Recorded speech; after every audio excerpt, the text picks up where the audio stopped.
Who's the best player in the NBA? Kobe Bryant. Better than you?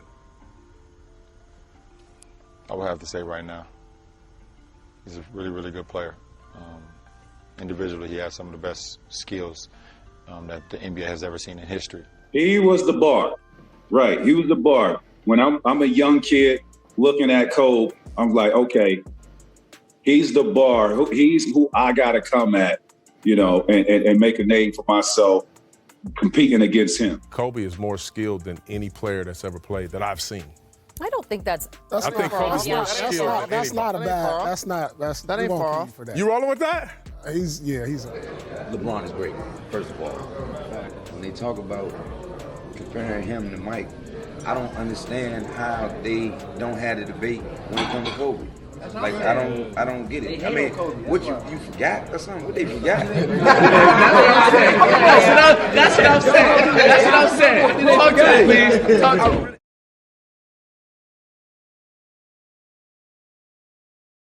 Kobe Bryant, Showboat, the Black Mamba.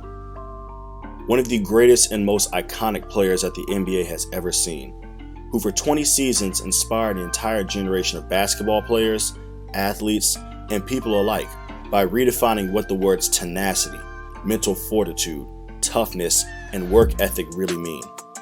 Game in and game out, viewers had the privilege to witness greatness in a player who gave his all every single time he stepped on the floor, and exhibited a complete mastery of the game that has never been seen before and still has yet to be matched.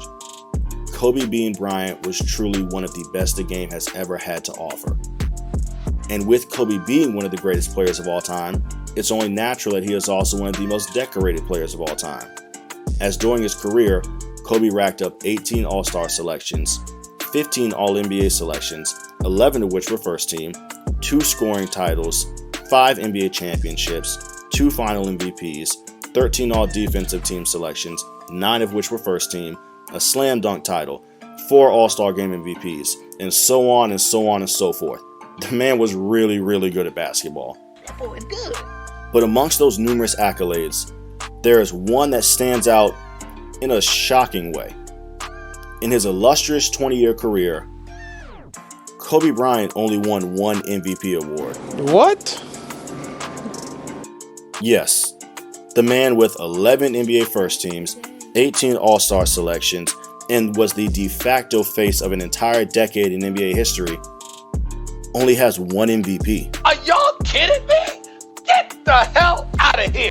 And what makes this so shocking is that throughout NBA history, players of Kobe's caliber just about always win multiple MVPs throughout their career.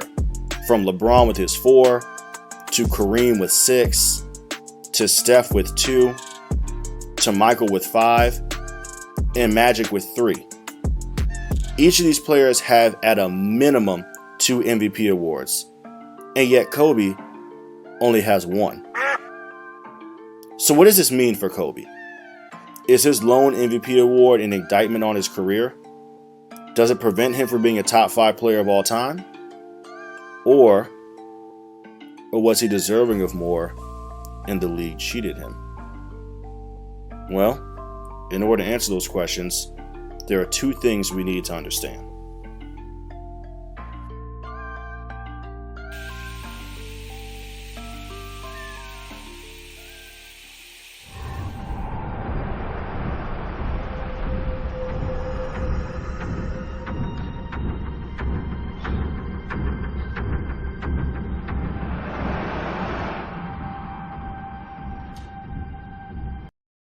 No, it's not that type of formula. Ravioli, give me the formuoli. No, while hilarious, it's not that type got a secret formula. No! Look, when I say the MVP has a formula, I don't mean it's something that's awarded based on solving a math equation or doing a science experiment. But rather what it means is that more times than not, there is a specific criteria that MVP voters follow when they take in consideration who wins the award. From the 1981 season until now, the media formula, or rather the criteria, looks something like this. The MVP player must make first team All-NBA, and they also must not have a teammate make first-team All-NBA with them. They should win roughly 58 games per season and have their team finish top 2 in their respective conference.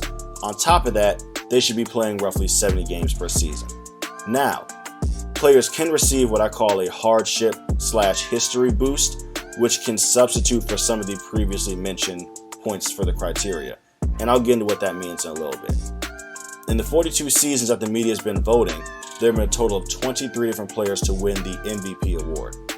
Of those 23 players, none of them ever had a teammate make first team All-NBA with them. So that would eliminate Kobe winning MVP from 2002 to 2004.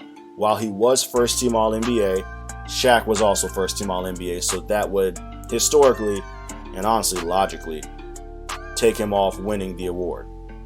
Now, granted, both Michael Jordan and Moses Malone did have a teammate make first team All-NBA when they won their MVP award in 1996 and in 1983, but that serves as more of an outlier and falls into the previously mentioned hardship history boost category. Yeah, that makes sense. So that means for Kobe, we'll be looking at his career from 2005 until 2013, as 2013 is when he was no longer an MVP level player. The next thing to look at with the given criteria are the amount of games played. MVPs average playing roughly 70 games per season, and Kobe is good with this, as from 05 to 2013, he averaged playing 75 games per season. On-time percentage, 100%. But where Kobe's case for more MVPs falls short is when you factor in the winning component.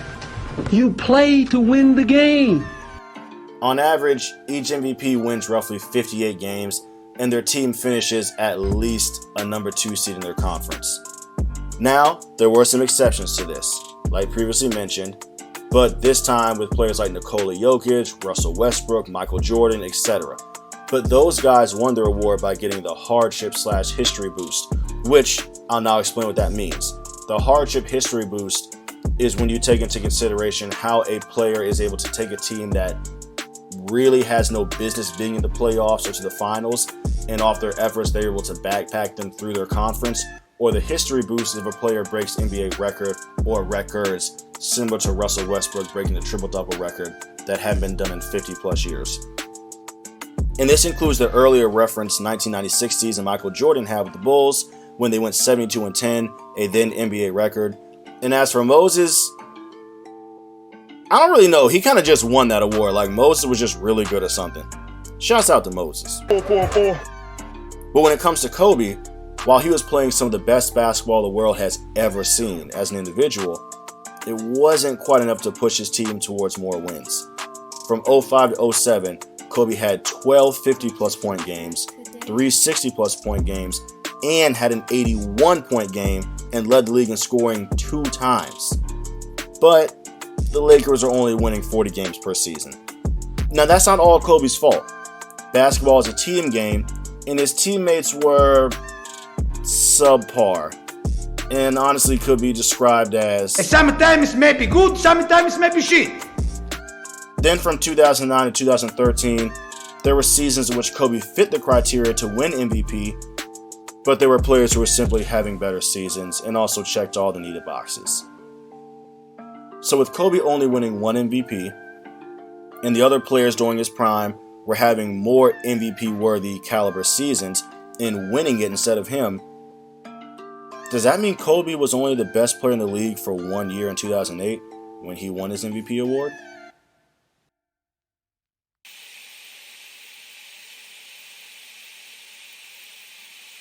Hell no. Hell no! Oh, hell no.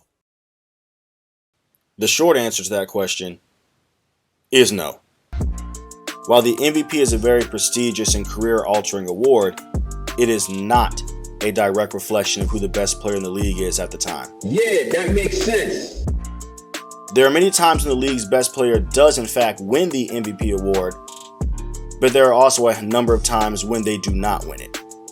2022 and 2021 Nikola Jokic, 2017 Russell Westbrook, 2014 Kevin Durant, 2011 Derrick Rose, 2005 and 2006 Steve Nash, 1997 Karl Malone, 1993 Charles Barkley, etc., etc., etc.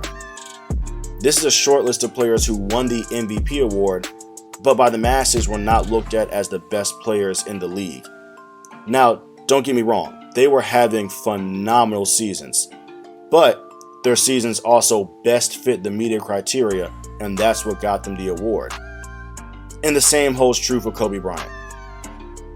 While I believe he was the best player in the league from 2005 to 2008, you could argue 2009, I would not say that Steve Nash was a better player than him in 05 and 06, or that Dirk Nowitzki was truly a better player than him in 2007. Both Dirk and Steve averaged winning 60 games per season and had at least one other All-Star on their team with them, while Kobe was winning 40 games and had no other All-Stars on his team.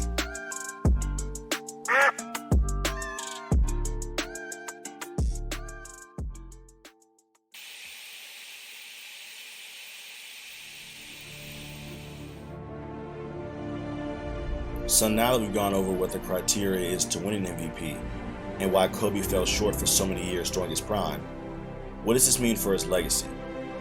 Was he cheated out of winning more? And does this prevent him from being a top 5 player of all time? No, he was not, and it does not. As we saw in the beginning of the video, Kobe is revered as not only one of the most skilled, but also one of the greatest players of all time. The lack of additional MVPs does not speak to Kobe's greatness as a player, but rather the formulaic nature of the award. Kobe is one of the best the game ever had to offer, agreed on by both fans and his peers alike. He may not have won every year, but he was without a doubt the best.